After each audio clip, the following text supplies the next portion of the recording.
Hello, my wonderful viewers, and welcome to another episode of Betty Adams Overanalyzes. Today, we're going to take a fully spoilery look at Chapter 55 of Kaiju number 8.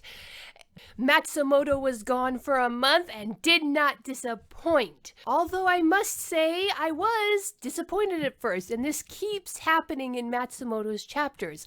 I'll start reading a chapter and I'll get the feeling that something is missing, that there's a blank spot where something should be. And I go, I don't know what's missing, but this chapter just isn't as satisfying as it could have been. And then I turn the page and there it is. All the previous pages were just set up for that thing that was obviously missing. And I think it's just showing the skill that Matsumoto has at laying out Chekhov's guns and building up the story. Your brain recognizes what is coming next before you see it, and so your brain is expecting that. And that sense of expectancy leads you to feel a little bit disappointed until you get the thing, and it makes the thing all the more precious when you get it.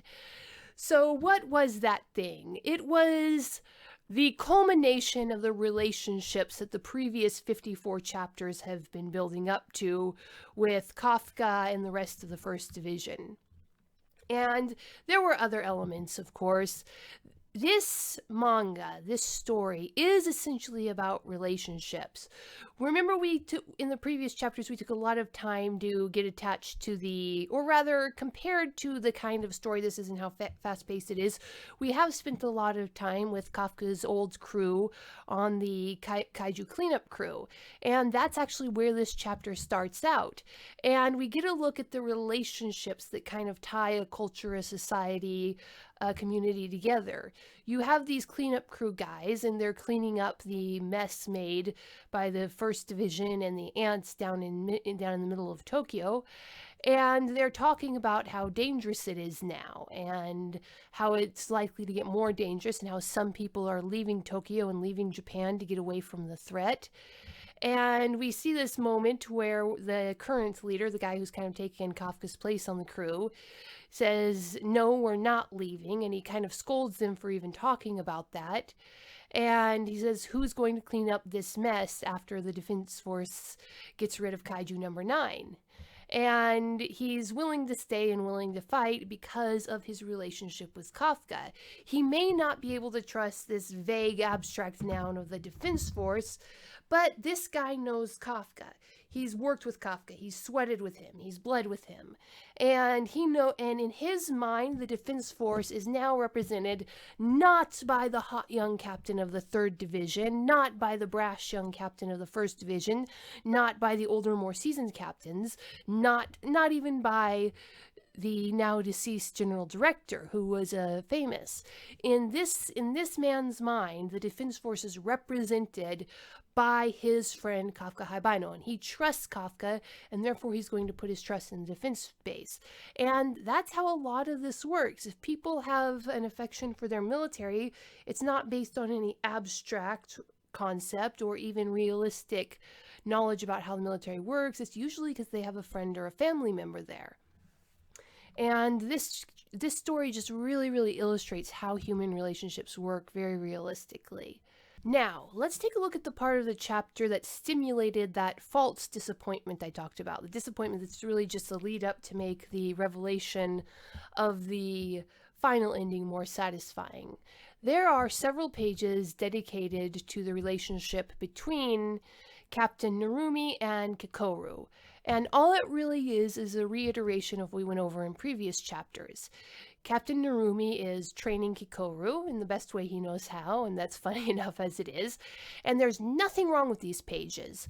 Let's see, it's pages 7, 8, 9, 10, 11, and on to 12. And this is kind of where my interest started to go, because this is, after all, just a reiteration. Captain Nurumi has agreed to train her, and in this one he's training her, or making sure that she gets trained.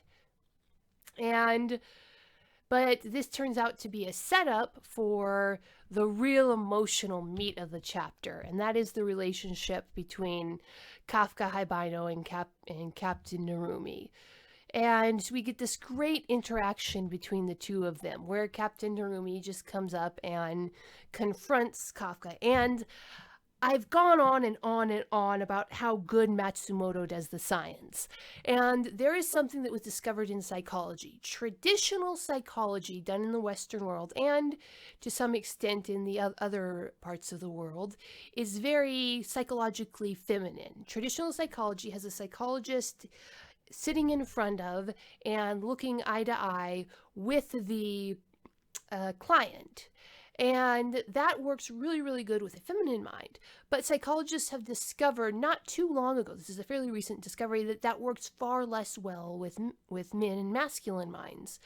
Guys, when working through their issues, like to be standing shoulder to shoulder. And they don't like to be looking eye to eye because that's a confrontational pose.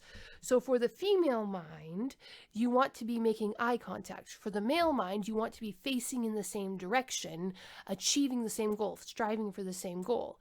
And that's how this situation is set up. When Captain Nurumi is working with and dealing with Kikoru, or any of his other female subordinates, he's generally looking them in the face. He's approaching them directly. But when he's dealing with his male subordinates, like Kafka, he sits down beside them and they kind of talk side to side, facing the same goal. And this is just a really, really subtle thing, but it's really interesting because instinctively the human brain recognizes that this is the pattern. This is the pattern that we see in real life. This is the thing that works. This is what a good leader, a good commander does, addresses himself to each individual they're dealing with in the best manner of communication. And again, just excellent science on Matsumoto's part. And of course, what Captain Nurumi is helping Kafka work through this is, of course, the fact that that patch on his hand that failed to transform back from the Kaiju state. Now, it's very kind of interesting. The doctor who explained this to Captain Nurumi, he just flat out said, we don't know what's going on here, but this raises the potential that at some point Kafka Albino may not be able to turn back. And that said, the decision now rests entirely on Captain Nurumi's shoulders, which tells us something interesting about the Japanese Defense Force. It's very much a wartime mentality. In a peacetime mentality, most militaries sit back and allow more politics and bureaucracy to make decisions. There's generally it is the military equivalent of a board of directors, but it looks like in this context, which makes sense because in this context, Japan has been constantly at war with the Kaiju its entire existence, but there is a very dictatorial relationship between the officers in the Kaiju Defense Force, meaning that this decision apparently falls entirely on Captain Nurumi.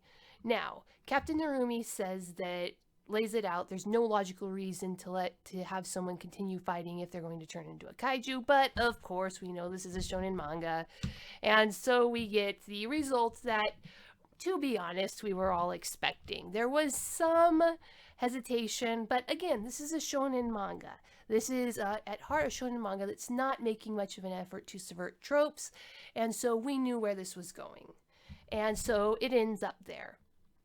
And we get a really touching confirmation that Kafka sees the Director General as the man who protected him, as the man who opened up the path for him to be willing to fulfill his goals. Again, this is nothing surprising. Kafka is a reasonable guy. He definitely was not going to hold the Director General's actions against him, but we were all kind of hoping that Kafka would have a chance to officially recognize everything that the Director General had did for him, the Director General literally risked his life and his position to give Kafka a chance. Now, the Director General has his own motivations, but at least part of that was driven by the man's inherent compassion.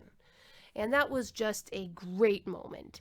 Then we have the plot twist that I don't think any of us saw coming, even though I think all of us were asked way back in chapter 33, 34, 35, we were all asking the question that this plot twist answers, but Matsumoto is such a good writer, the story is so engaging that we completely forgot about it.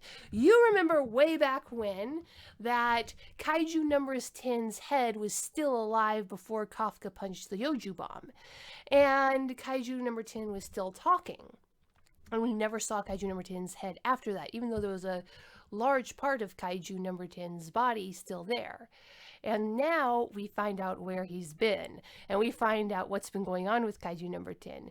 And we discover that not only is Kaiju number 10 still alive, it's awake. And it's being dealt with by the other factor that we've been eagerly awaiting the return of, Vice Captain Hoshina. And that is so exciting. And there's just a little detail that I didn't notice till like my fourth reading. The tank that the Kaiju number 10 head is being kept alive in, it's surrounded on two sides by two giant flat surfaces with solid pistons behind them, and so it looks like the moment that Kaiju number 10 presents a threat, they've got these things ready to swing him from the sides and just crush him into oblivion.